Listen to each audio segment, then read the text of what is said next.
আজকের ভিডিওতে আমরা এমন একজন কন্ট্রাক্ট কিলারকে দেখতে যাচ্ছি যে এমন একজন কিলার যার পরিচয় আজ পর্যন্ত কেউ পায়নি, এমনকি তার পরিবারের সদস্য পর্যন্ত না।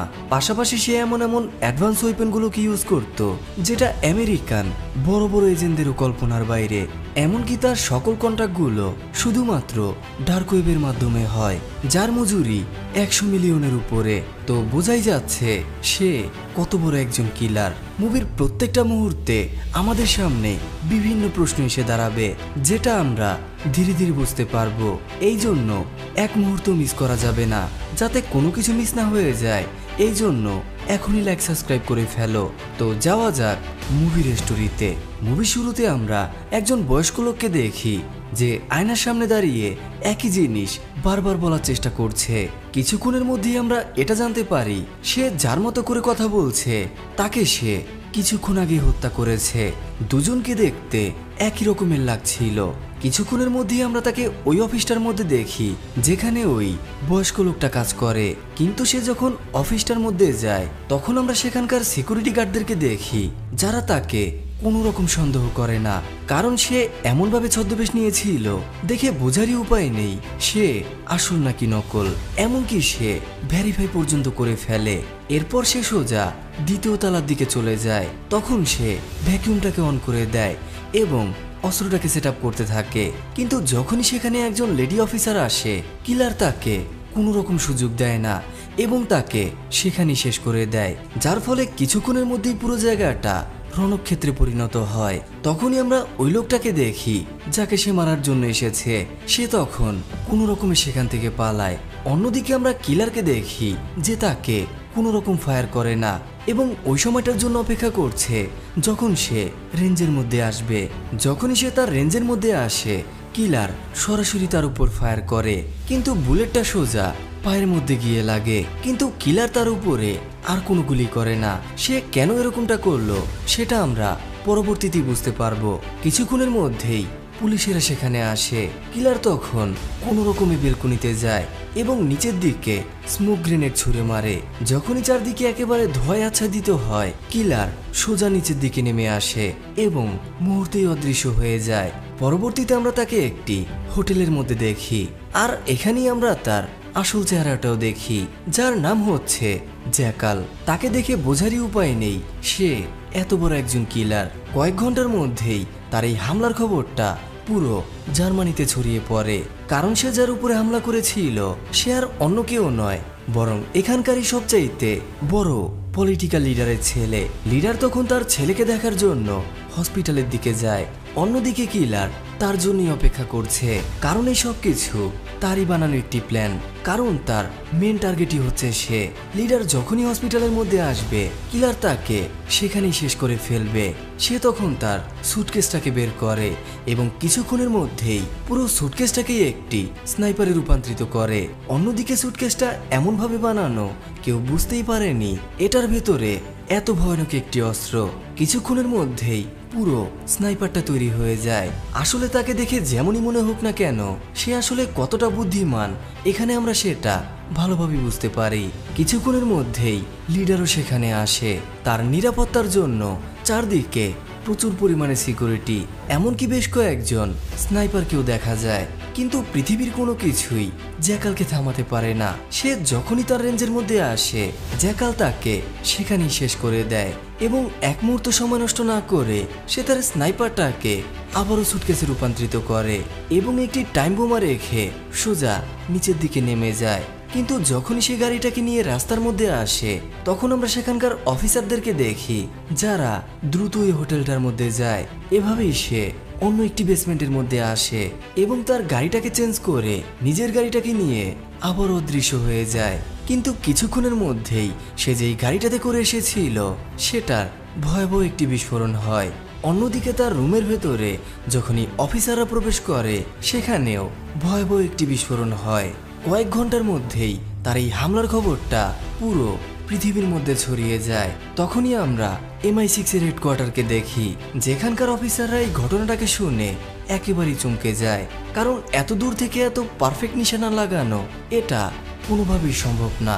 এখনো পর্যন্ত সবথেকে দূরের কিলিং মিশন ইউক্রেনের একজন স্নাইপার করেছিল, যেটা তারও অর্ধেক ডিস্টেন্স থেকে। এমনকি সেটা এখনো পর্যন্ত ওয়ার্ল্ড রেকর্ড। এই জন্য অফিসাররা বুঝতেই পারছিল না কিভাবে এটা সম্ভব। এখানেই আমরা বিয়াঙ্কা নামের একজন লেডি অফিসারকে দেখি। অন্যদিকে আমরা কিলারকে দেখি যে একটি অ্যান্টিক শপের মধ্যে যায়, কারণ এটাই একমাত্র মাধ্যম জার্মান থেকে বেরোনোর। অন্যদিকে আমরা পুরো শহরটাকে দেখি, যেটাকে চেক পয়েন্টের আওতায় আনা হয়। এমনকি তারা জ্যাকালকেও জিজ্ঞাসাবাদ করে। তখন জ্যাকাল তাদেরকে জানায়, আমি এখানে এন্টিক জিনিস কেনার জন্য এসেছি। এমনকি সে তাদেরকে কিছু এন্টিক জিনিসও দেখায়। এই জন্য পুলিশেরাও তাকে কোনো রকম সন্দেহ করে না এবং সহজেই জার্মান থেকে বেরিয়ে যায়। এভাবেই দেখতে দেখতে বেশ কিছুদিন কেটে যায়। অন্যদিকে আমরা জার্মানির সিক্রেট এজেন্সিকে দেখি, যারা বিভিন্ন দেশের সিক্রেট এজেন্টদের সাথে নিয়মিত আলোচনা করছে। এমনই একটি মিটিং MI6দের সাথেও হয়, যেখানে জার্মান এজেন্ট তাদেরকে জানায়, আমাদের কাছে শুধুমাত্র তার বাইরে বেরিয়ে যাওয়া ছাড়া আর কোনো রকম ভিডিও ফুটেজ নেই। পাশাপাশি তার বিষয়ে আমাদের কাছে কোনো রকম তথ্য নেই। এমনকি সে যেই অস্ত্রটা ব্যবহার করেছে সেটারও কোনো হদিস নেই। তখন বিয়াঙ্কা তাদেরকে জানায়, আমার কাছে মনে হয় এই ছোট্ট একটি সুটকেসের মধ্যে পুরো একটি স্নাইপার রাখা কোনোভাবেই সম্ভব না, তা সেটা যতই ছোট হোক না কেন। কিন্তু আমি এখনো এটাই বুঝতে পারছি না ও কিভাবে এগুলোকে করলো। তবে আমার কাছে এটা মনে হয়, যদি ওর কাছে কোনো স্নাইপার থাকে তাহলে সেটা এমন একটি স্নাইপার যেটার ব্যারেল দুভাগে ভাগ করা যায়। তবে এরকমটা করাও একেবারেই অসম্ভব, কারণ এটা যদি এতটুকু এদিক ওদিক হয় তার মধ্য থেকে কোনোভাবেই বুলেট বের হবে না। অন্যদিকে এরকম কোনো স্নাইপার বানানো কোনো সাধারণ মানুষের পক্ষে একেবারেই অসম্ভব। তবে আমি এমন একজনকে জানি যে এরকমই কিছু একটা বানানোর জন্য বছরের পর বছর গবেষণা চালিয়েছে, কিন্তু 2008 সালের পর থেকে তাকে আর কখনোই দেখা যায়নি। হয়তোবা এই পুরো ঘটনাটার সাথে সে নিশ্চয়ই কোনো না কোনোভাবে জড়িত। তাই আমাকে এখন আগে তাকেই খুঁজে বের করতে হবে। জার্মান এজেন্ট তাকে সকল পারমিশন দিয়ে দেয়। এখন থেকে এই পুরো মিশনটা বিয়াঙ্কাই কন্ট্রোল করবে। অন্যদিকে জ্যাকাল জার্মান থেকে প্যারিসে এসে পৌঁছায়। তাকে আমরা একটি সাইবার ক্যাফের মধ্যে দেখি, যেখানে সে ডার্ক ওয়েবের মাধ্যমে তার ক্লায়েন্টদের সাথে কথা বলছে। কিছুক্ষণ কনভারসেশন করার পরে ওই ক্লায়েন্ট তাকে 10 মিলিয়ন অফার করে, কিন্তু কাকে মারতে হবে এবং কখন মারতে হবে সেই সব কিছু নিয়ে আলোচনা করার জন্য পরদিনই একটি মিটিং ফিক্স করা হয়। জ্যাকাল যখনই সেই লোকেশনের মধ্যে আসে তখনই একটি গাড়ি এসে সেখানে দাঁড়ায়। গাড়ি থেকে একটি মহিলা বেরিয়ে আসে। আসলে সে একজন টেক ইনভেন্টর চার্লস নামের একজনকে হত্যা করতে চায়, যার কোম্পানির মূল্য $1 বিলিয়ন উপরে। তখন জ্যাকাল তাকে 100 মিলিয়নের কথা বলে। এতে করে এটা ভালোভাবে বোঝা যায় চার্লস কত বড় একজন মানুষ। কিন্তু ওই মহিলা তাকে জানায়, আমাকে শুধুমাত্র 10 মিলিয়নের কথা বলা হয়েছে, তাই আমাকে এখন বসের সাথে কথা বলতে হবে। তখনই জ্যাকাল আবার অদৃশ্য হয়ে যায়। অন্যদিকে বিয়াঙ্কা আইল্যান্ডে গিয়ে অ্যালিসন নামের একজন মহিলার সাথে দেখা করার জন্য যায়, যে সম্পর্কে ওই নরম্যানের আত্মীয়। বিয়াঙ্কা তাকে এখানে আসার কারণ সম্পর্কে বলে, আমি নরম্যানকে খুঁজে বের করতে চাই। কিন্তু অ্যালিসন তাকে কোনো কিছুই বলতে চায় না। বিয়াঙ্কা তখন তাকে বিভিন্নভাবে ভয় দেখায়, যার ফলে সেও রাজি হয়ে যায়। কিন্তু অনেকটা সময় কেটে যাওয়ার পরেও অ্যালিসন তাকে সাহায্য তো দূরের কথা, ফোনটাকে সুইচ অফ করে দেয়। যেহেতু অ্যালিসন তাকে কোনোভাবেই সাহায্য করতে চায় না, এই জন্য সে অন্য একটা পথ খুঁজে বের করে। বিয়াঙ্কা তখন তার মেয়েকে নিশানা বানায়, যে লন্ডনের একটি ইউনিভার্সিটিতে পড়ে এবং ওই কোম্পানিটার বিরুদ্ধে প্রোটেস্ট করছিল, যাকে ওই মহিলা খুন করাতে চায়। বিয়াঙ্কার কথা মতো এমাকে অ্যারেস্ট করা হয়, যেখানে তার অপরাধ দেওয়া হয় পুলিশের গায়ে হাত। কিন্তু এত কিছু করার পরেও এমা একদমই বিচলিত হয় না। সে বারবার তার উকিলের সাথে কথা বলতে চায়, কিন্তু বিয়াঙ্কা তাকে জানায়, তুমি এখন কারোর সাথেই কথা বলতে পারবে না, শুধুমাত্র তোমার মায়ের সাথে কথা বলতে পারবে। এমা এরপরও রাজি হয় না, এই জন্য তাকে সেলের মধ্যে আটকানো হয়। অন্যদিকে আমরা জ্যাকালকে স্পেনের তার নিজের বাড়িতে দেখি, যেখানে সে তার স্ত্রী এবং মেয়ের সাথে বসবাস করে। অন্যদিকে এমা যখন ওই জেলের মধ্যে ছিল, ধীরে ধীরে সে একেবারেই অসুস্থ হয়ে যায়। এক সময় সে সেন্সলেস হয়ে পড়ে, এই জন্য তাকে দ্রুত হসপিটালে নিয়ে যাওয়া হয়। কিন্তু যতক্ষণে তাকে হসপিটালে নেওয়া হয়, এমা ততক্ষণে মৃত্যুর কোলে ঢলে পড়ে। আসলে বিয়াঙ্কা এবং পুলিশ অফিসাররা কেউ বুঝতেই পারেনি এমা হার্টের রোগী। এমার এভাবে মৃত্যুতে বিয়াঙ্কা প্রচন্ড পরিমাণে ঘাবড়ে যায়। অন্যদিকে আমরা জ্যাকালকে দেখি, সে যখন তার ক্লায়েন্টের সাথে গত ডিলটার পেমেন্ট নিয়ে কথা বলে তখন সে তার সাথে একেবারেই বাজে ব্যবহার করে। টাকা তো দূরের কথা, জ্যাকাল এটা দেখে প্রচন্ড পরিমাণে রেগে যায়, কারণ এই মিশনটা অন্যান্য মিশনের থেকেও অনেক বেশি টাফ ছিল। কিন্তু তখনই আমরা তার অন্য ক্লায়েন্টকে দেখি যে তাকে 3.7 মিলিয়ন পাঠায় শুধুমাত্র গত মিটিংটার জন্য। আসলে চার্লস এমন একটা অ্যাপ লঞ্চ করতে যাচ্ছে যেটার মাধ্যমে যে কেউ যে কোনো অ্যাকাউন্টে প্রবেশ করতে পারবে, এমনকি সেখানে কতগুলো টাকা এবং সেগুলো কোথা থেকে আসছে আবার কোথায় কোথায় পাঠানো হয় সেটা এখন থেকে যে কেউ দেখতে পারবে। এই জন্য তারা চার্লসকেই সরিয়ে ফেলতে চায়, তাই তাকে মারার জন্য এই ডিলটা কতটা উপরে যেতে পারে সেই বিষয়টা এখন সবারই ধারণার বাইরে। পরদিন সকালে বিয়াঙ্কা যখন তার বাসার মধ্যে ছিল তখনই তার কাছে অ্যালিসনের কল আসে। অ্যালিসন তাকে এমার বিষয়ে জিজ্ঞাসাবাদ করে, কারণ সে অনেকভাবে চেষ্টা করার পরেও এমার সাথে কোনোভাবেই যোগাযোগ করতে পারছে না। এই জন্য সে সবকিছুর দায়ভার বিয়াঙ্কার উপরে দিয়ে দেয়, কারণ সে মনে করছিল এটা তারই বানানো একটি প্ল্যান। কিন্তু সে এখনো জানে না এমা এখন মৃত। বিয়াঙ্কা তাকে জানায় আমার এগুলোর সাথে কোনো রকম সম্পর্ক নেই, তবে তুমি যদি আজ রাতের মধ্যে নরম্যানের নাম্বারটা আমাকে দিতে পারো আমি নিজে আমাকে ছাড়িয়ে আনবো।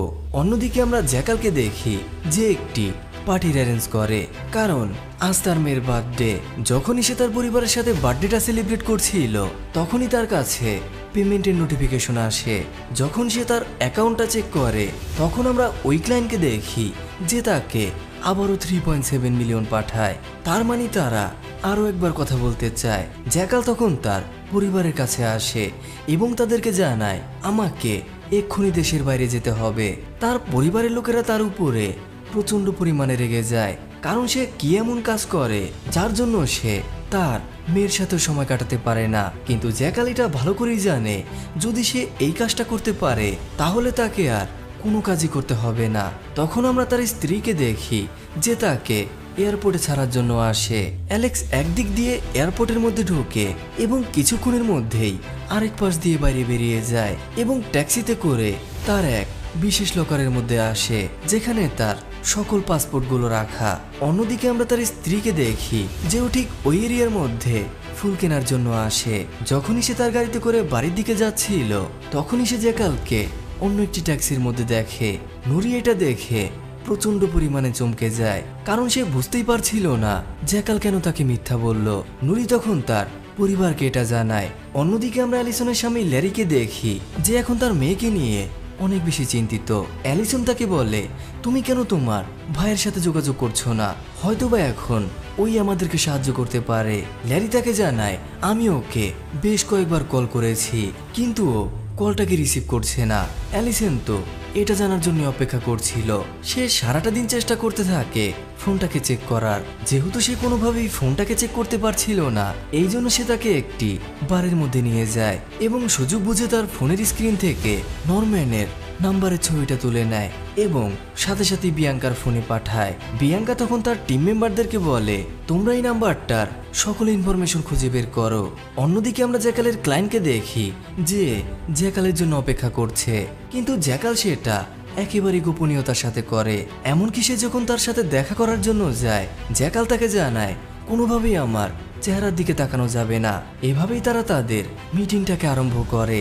ওই ক্লায়েন্ট তাকে জানায় বস 100 মিলিয়নই রাজি, তবে তোমাকে এটা 28 তারিখের আগে কমপ্লিট করতে হবে, কারণ 28 তারিখ চার্লস ওই অ্যাপটাকে লঞ্চ করতে যাচ্ছে, এই জন্য তাকে তার আগেই শেষ করতে হবে।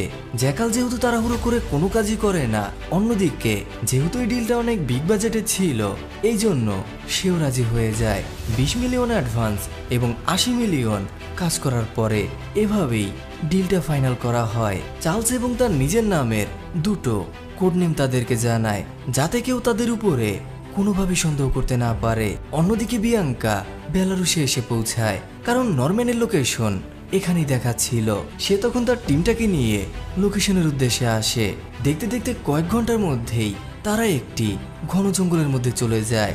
আশেপাশে মানব সভ্যতার কোনো রকম অস্তিত্ব নেই, শুধুমাত্র একটি ভাঙাচোরা বাড়ি।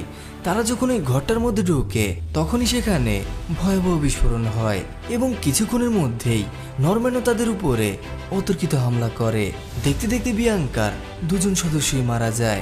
নরম্যান তখন তার গাড়িটাকে নিয়ে কোনো রকমে সেখান থেকে পালায়, কিন্তু সে ভুল করে তার একটি ব্রিফকেস সেখানেই রেখে যায়। অন্যদিকে আমরা অ্যালিসদেরকে দেখি, যাদেরকে ডিপার্টমেন্ট থেকে এমা সম্পর্কে সবকিছু জানানো হয়। তারা এগুলো শুনে একেবারেই ভেঙে পড়ে, কারণ তারা এটা কোনোভাবে বিশ্বাসই করতে পারছিল না এমা এখন তাদের মধ্যে নেই। অন্যদিকে যখন এই সুটকেসটাকে ভালোভাবে পর্যবেক্ষণ করা হয় তখন তারা এটা জানতে পারে এটা সাধারণ কোনো সুটকেস না, পুরো সুটকেসটাই একটা স্নাইপারের অংশ। এমনকি যতক্ষণ না তারা এটা নিজেরা ধরতে পারে, এয়ারপোর্ট থেকে তাদের অফিস পর্যন্ত কোনো স্ক্যানারই সুটকেসের ভেতরে স্নাইপার ডিটেক্ট করতে পারেনি। এতেই বোঝা যায় এই সুটকেসটা কত বেশি অ্যাডভান্স। তাই এখন তারা যদি নরম্যানকে ধরতে পারে তাহলে তারা স্নাইপারকেও ধরতে পারবে। অন্যদিকে আমরা জ্যাকালকে দেখি, সে এখন তাকে ফলো করছে যে তাকে ডিলটা দিয়েছিল, কিন্তু এখনো পেমেন্ট করেনি। সে তখন তার ম্যানেজারের সাথে দেখা করতে যায় এবং নিজেকে একজন প্রপার্টি ডিলার হিসেবে পরিচয় দেয়। কিন্তু কথা বলার এক পর্যায়ে জ্যাকাল প্রচণ্ড অসুস্থ হয়ে পড়ে। সে তখন ম্যানেজারকে জানায় ওষুধ গাড়ির মধ্যে রাখা। ম্যানেজার তখন দৌড়ে গাড়িটার কাছে যায়, আর এই সুযোগটাতে জ্যাকাল তার কম্পিউটারের মধ্যে একটি বিশেষ ধরনের পেন ড্রাইভ লাগিয়ে দেয়, আর এভাবেই সে তার পুরো সিস্টেমটাকে হ্যাক করে ফেলে। পরবর্তীতে সে এটা জানতে পারে যে তাকে কন্ট্রাক্টটা দিয়েছিল সে ওই কাউন্সিলরের শোকসভাতে আসবে, এমনকি সেখানে তার ড্রাইভারের ডিটেলসটাও ছিল। কিছুক্ষণের মধ্যেই সে ড্রাইভারের কাছে পৌঁছে যায় এবং তাকে সেখানেই শেষ করে ফেলে এবং নিজের ড্রাইভার সেজে সোজা শোকসভার দিকে চলে যায়। অন্যদিকে আমরা কাউন্সিলরের ছেলেকে দেখি, যাকে সিকিউরিটি অফিসাররা চারদিক থেকে প্রোটেক্ট করছে, কিন্তু যখনই গাড়িগুলো কিছুটা সামনের দিকে যায় জ্যাকাল তার পাশের সিটে বসে থাকা সিকিউরিটি গার্ডকে সেখানেই মেরে ফেলে এবং গাড়িটাকে অন্যদিকে নিয়ে যায়। তখনই আমরা সিকিউরিটি গার্ডদেরকে দেখি যারা দ্রুত তার সাথে কানেক্টেড হয় এবং তাকে বলে কে তুমি এবং কেন এগুলো করছো, কিন্তু সে তাদেরকে কোনো রকম তথ্য দেয় না। কিন্তু সে যখনই পেছনের দিকে ঘুরে তখনই সে কাউন্সিলরের ছেলেকে দেখে। জ্যাকাল তাকে দেখে একেবারেই চমকে যায়, কারণ সে নিজেই তার বাবাকে মারার জন্য জ্যাকালকে কন্ট্যাক্ট দিয়েছিল। জ্যাকাল তখন টাকা না দেওয়ার কারণ জানতে চাইলে সে জ্যাকালকে জানায় তোমার কাজ করার ধরন আমার একদমই পছন্দ হয়নি, কারণ তুমি আমার উপরেও হামলা করেছিলে, কিন্তু তুমি যদি চাও আমি তোমাকে ডাবল টাকা দিতেও রাজি, ব্যাস এবারের মতো আমাকে ক্ষমা করে দাও। জ্যাকাল তখন তাকে ওই গালিটা দেয় যেটা সে তাকে মেসেজের মধ্যে দিয়েছিল এবং তাকে সেখানেই শেষ করে দেয়। কিছুক্ষণের মধ্যেই আমরা তার সিকিউরিটি অফিসারদেরকে দেখি যারাও সেখানে আসে, কিন্তু যখনই তারা গাড়িটার কাছে যায় তখনই সেখানে ভয়াবহ বিস্ফোরণ হয়। অন্যদিকে এখন নুরি প্রচন্ড টেনশনের মধ্যে, কারণ তার স্বামী কোথায় যায়, কার সাথে থাকে এবং কি কাজ করে তারা এগুলোর বিষয়ে এখনো কিছু জানে না। এই জন্য সে জ্যাকালের প্রত্যেকটা জিনিস ভালোভাবে পর্যবেক্ষণ করতে থাকে। এভাবে সে এক সময় তার রুমের ভেতরে একটি সিক্রেট লকার খুঁজে পায় যেটা একটি পাসকোডের মাধ্যমে খুলবে। অন্যদিকে আমরা অ্যালিস এবং তার স্বামী ল্যারিকে দেখি, তারা যখন লন্ডনে আসে ল্যারি তখন প্রচন্ড অসুস্থ হয়ে যায়। এই জন্য অ্যালিস একাই পুলিশ হেডকোয়ার্টারে আসে। এদিকে ল্যারি যখন তার রুমের মধ্যে ছিল তখনই তার কাছে নরম্যানের কল আসে। সে তাকে তার উপরে হওয়া হামলাটার বিষয়ে তাকে জানায়। ল্যারি এটা শুনে একেবারেই ঘাবড়ে যায়, কারণ সে বুঝতেই পারছিল না তারা কিভাবে তার লোকেশন জানলো। অন্যদিকে গত দুদিন ধরেই অ্যালিস বারবার নরম্যানকে কল করতে বলেছে। তার এভাবে কল করতে বলা এবং পরপরই নরম্যানের উপরে হামলা, দুটোর মধ্যে নিশ্চয়ই কোনো কানেকশন। অন্যদিকে আমরা বিয়াঙ্কাকে দেখি যে অ্যালিসের সাথে দেখা করার জন্য যায় এবং তাকে জানায় তোমার মেয়ের মৃত্যুর পেছনে আমার কোনো রকম হাত নেই, তবে তুমি যদি আমাদেরকে এখন নরম্যানকে ধরতে সাহায্য না করো তাহলে তোমাকে একজন অপরাধীকে সাহায্য করার জন্য 10 বছরের সাজাও হতে পারে। পরবর্তীতে অ্যালিস যখন তার বাসায় ফিরে যায় তখনই আমরা ল্যারিকে দেখি যে অ্যালিসের ফোনটাকে ভালোভাবে চেক করতে থাকে, আর এভাবেই সে এটা জানতে পারে অ্যালিসই এই সবকিছুর পেছনে দায়ী। অ্যালিস তখন তাকে বিভিন্নভাবে বোঝায়, যেহেতু ল্যারি তার কোনো কথাই শুনছিল না এই জন্য সে কোনো রকমে পালিয়ে আসার চেষ্টা করে, কিন্তু কিছুতেই কিছু হয় না। ল্যারি তাকে সেখানেই মেরে ফেলে। অন্যদিকে আমরা নুরি এবং তার পরিবারের সদস্যদেরকে দেখি যারা এখন ওই লকারটাকে খোলার জন্য বিভিন্নভাবে চেষ্টা করছে। এভাবেই তারা যখন বাড়ির পুরো নকশাটাকে পর্যবেক্ষণ করে, তারা একটি গোপন রুম সম্পর্কে জানে যেটা বেডরুমের ভেতরে অবস্থিত। এভাবেই তারা আয়নার পেছনে একটি সিক্রেট রুম খুঁজে পায়, যেটাও একটি পাসকোডের মাধ্যমে খুলবে। অন্যদিকে আমরা জ্যাকালকে দেখি, যার ডিলটা শুরু করার জন্য অ্যাকাউন্টে অ্যাডভান্স পেমেন্ট করা হয় এবং তাকে এটাও জানানো হয় টার্গেট থাইল্যান্ডে যাচ্ছে। জ্যাকাল থাইল্যান্ডের উদ্দেশ্যে রওনা হয়। তখনই তার ফোনে সিকিউরিটি মেসেজ আসে। সে যখন ফুটেজগুলোকে চেক করে, সে নুরি এবং তার পরিবারের সদস্যদেরকে দেখে।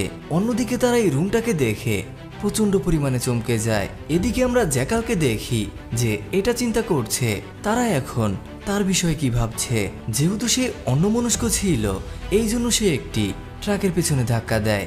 তখনই ড্রাইভার ট্রাক থেকে বেরিয়ে আসে এবং জ্যাকালের উপরে প্রচণ্ড চিৎকার করতে থাকে। জ্যাকাল তাকে টাকা পর্যন্ত দিতে চায়, কিন্তু ড্রাইভার তার কোনো কথাই শুনছিল না। তখনই আমরা পুলিশদেরকে সেখানে দেখি। তারা যখন তার গাড়িটাকে ভালোভাবে চেক করে, তখন তারা তার ব্যাগের ভেতরে বন্দুক দেখতে পায়। পুলিশেরা তাকে কিছু জিজ্ঞাসাবাদ করার আগেই জ্যাকাল তাদেরকে সেখানেই শেষ করে ফেলে এবং তার বন্দুকটাকে সোজা ড্রাইভারের দিকে ছুঁড়ে মারে। ড্রাইভার যখনই বন্দুকটাকে হাতে নেয়, জ্যাকাল তাকে সেখানেই শেষ করে দেয়। এমনকি তার ফিঙ্গারপ্রিন্টটাকেও মুছে ফেলে, যাতে দেখে এটাই বোঝা যায় এটা ড্রাইভার এবং পুলিশের মধ্যকার ফাইট। পরের সিনে আমাদেরকে প্রথমবারের মতো ওই লোকগুলোকে দেখানো হয় যারা চার্লসকে মারার জন্য জ্যাকালকে হায়ার করেছে। তারা তখন কাউন্সিলর এবং তার ছেলের বিষয়ে কথা বলছিল। ম্যানেজার তাদেরকে জানায় জ্যাকাল তার ছেলেকেও মেরে দিয়েছে, কারণ সে তার পেমেন্টটা দিতে চায়নি, যাতে এই বিষয়টা নিয়ে সে আর কোনো রকম গন্ডগোল না পাকায়। এই জন্য সে সুফিয়াকে সবসময় তাকে ফলো করতে বলে, যাতে তাদের প্ল্যানে কোনো রকম সমস্যা তৈরি না হয়। অন্যদিকে আমরা বিয়াঙ্কাকে দেখি, যার কাছে অ্যালিসের মেসেজ আসে, যেখানে অ্যালিস তাকে জানায় আমি তোমাকে সাহায্য করার জন্য প্রস্তুত। আসলে এটা অ্যালিস নয়, বরং তার স্বামী ল্যারি, কারণ বিয়াঙ্কার জন্যই তার পুরো পরিবারটাই ধ্বংস হয়ে গেছে। এই জন্য সে এখন যেভাবেই হোক না কেন বিয়াঙ্কাকে শেষ করে দিতে চায়। আর এভাবেই সে বিয়াঙ্কাকে একটি গোপন জায়গায় দেখা করার জন্য বলে। সে যখনই সেখানে যায়, ল্যারি সরাসরি তার উপর হামলা চালায়। বিয়াঙ্কা তখন প্রচণ্ড পরিমাণে ভয় পেয়ে যায় এবং চাকু দিয়ে ল্যারির উপর হামলা করে। এভাবেই বিয়াঙ্কা যখন সেখান থেকে পালানোর চেষ্টা করে, তখন আমরা ল্যারিকে দেখি যে তাকে সব জায়গায় খোঁজার চেষ্টা করছে। বিয়াঙ্কা তখন হেডকোয়ার্টারের সাথে কানেক্টেড হয় এবং তাদেরকে জানায় ল্যারি এখন আমার পেছনে। এই জন্য তারা আরও একজন অফিসারকে সেখানে পাঠায়। এভাবেই বিয়াঙ্কা এবং অফিসার ল্যারিকে দুপাশ থেকে ঘিরে ফেলে, কিন্তু তারা তাকে জীবিত ধরতে চায়, কারণ ল্যারি একমাত্র মাধ্যম যে তাদেরকে নরম্যান পর্যন্ত পৌঁছাবে। কিন্তু তারা ল্যারিকে কোনোভাবে আটকে রাখতে পারে না। ল্যারি তখন বোটে করে সেখান থেকে পালায়। পরবর্তীতে তারা যখন অ্যালিসের বাসার মধ্যে আসে, তারা তাকে মৃত অবস্থায় দেখে। অন্যদিকে আমরা চার্লসকে দেখি, যার সাথে ম্যানেজার দেখা করার জন্য আসে। ম্যানেজার তাকে জানায় গোপন সূত্রে আমরা এটা জানতে পেরেছি আপনাকে মারার জন্য কেউ একজন কিলার হায়ার করেছে, কিন্তু সে কখন এটা করবে এবং কিভাবে করবে সে বিষয়ে আমাদের কাছে কোনো রকম তথ্য নেই। তবে আমাদের এরকমটা মনে হচ্ছে আপনি যেই পার্টিটাতে যাচ্ছেন আপনার উপরে সেখানেই হামলাটা হবে, তাই আপনার এখন সেখানে যাওয়াটা একেবারেই উচিত হবে না। তখন চার্লস তাদেরকে জানায় যেহেতু আমি ওদেরকে কথা দিয়েছি আমি নিশ্চয়ই সেখানে যাব। আমার নিরাপত্তার দায়িত্ব এখন একমাত্র তোমাদের হাতে, তাই এখন যা কিছু করতে হবে তোমাদেরকেই করতে হবে। অন্যদিকে আমরা জ্যাকালকে দেখি যে ওই থিয়েটারের মধ্যে যায় যেখানে চার্লস পার্টিতে অ্যাটেন্ড করতে আসবে। সে সেখানকার প্রত্যেকটা কোণা ঘুরে ঘুরে দেখে, কারণ চার্লসকে শেষ করে ফেলার এটাই একমাত্র সুযোগ। তো কি হবে, জ্যাকাল কি তাকে এখানেই শেষ করতে পারবে, নাকি সে নিজেই এখানে ধরা পড়বে? অন্যদিকে সে এখানে তার ব্রিফকেসটাকেও আনতে পারবে না, কারণ MI6 এখন এটার বিষয়েও জানে। তাহলে সে নতুন কি আনতে যাচ্ছে এবং কিভাবে এগুলোকে করবে, সেই সব কিছু দেখতে যাচ্ছি পরের এপিসোডে, এবং আমি সেটা শীঘ্রই নিয়ে আসতে যাচ্ছি। যদি ভিডিওটা ভালো লেগে থাকে তাহলে একটা লাইক করবেন এবং চ্যানেলটাকে অবশ্যই সাবস্ক্রাইব করবেন। তো দেখা হচ্ছে পরের কোনো একটি ভিডিওতে।